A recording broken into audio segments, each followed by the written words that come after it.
We have a housing crisis here in Toronto.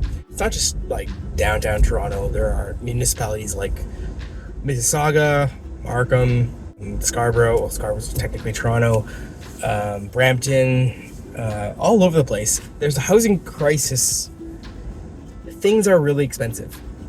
Buying a place to live, or trying to, or renting a place to live is grotesquely expensive these days, and salaries simply haven't caught up with the inflation rate of housing. It's kind of exacerbated by the fact that for some reason, the way policy is written, it's difficult to build housing. Back in the day when it was like post-war boom, any person with a napkin sketch could basically build a house on their own property to varying degrees, but largely the responsibility of like good construction laid on the owner of that property. You know, if you can't build a proper house, that's your problem. You'll pay for that, you know. Kind of gone are the days where people are handy enough to just kind of construct their own homes. And the world has changed. It's all about hiring contractors, good contractors, to build stuff.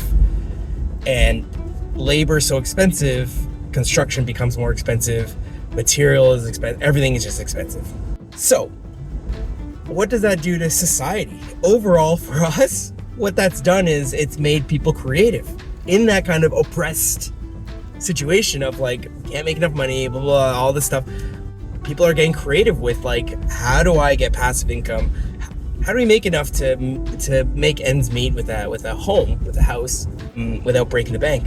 And so I'm seeing a lot of potential clients calling me saying, I have a basement tenant.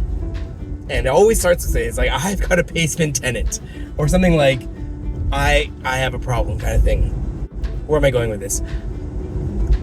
Renting out your basement shouldn't be a difficult thing. You should be able to do so. However, people complain. Neighbors complain. There's an extra car out in the driveway. A tenant might not be great. Maybe there's like parties happening with the tenant. It's hard to find good tenants. And lo and behold, a city inspector gets called in from a neighbor, from someone calls in an inspector, or an inspector just driving around.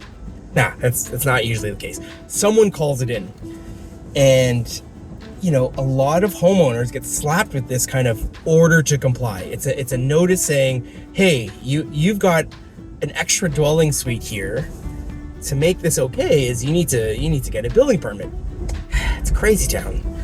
I get it for life safety. I get that like we should have smoke detectors that when one goes off, they all go off, so that like if you're sleeping and your basement tenant sets a fire by accident, you will know.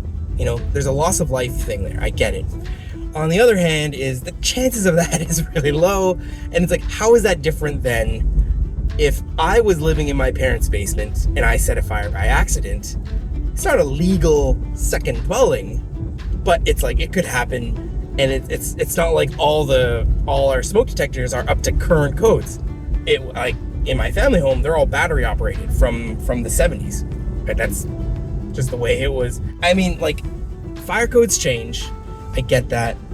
I just wish there was some leniency on this, because I'm the bad cop now, talking to these people saying, listen, it's going to cost me 50 hours minimum of my team to develop drawings, go to the city, do all these kind of things.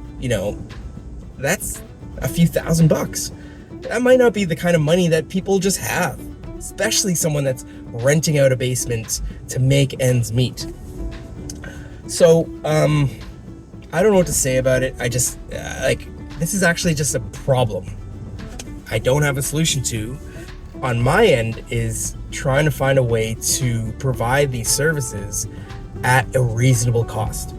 Because I can't lose money off of doing the work, but at the same time, I have to find a way to provide this service for people that are in need, right? Like this is an actual need now, because this is not like I had a meet. Sorry, preface this. I had a meeting this morning, and it was an initial call with a potential client about this issue, and yeah, I don't have an answer about the overall problem, because this is not the first call I've taken. We've done about 5 of them last year, of these basement kind of issues. And, every year it just seems more and more. For what? Like, the retrofit happens, it's not that much safer. It's like, what are we talking about? So anyway, that's my rant. This is Architect on the Move. I'm Jason. Cheers.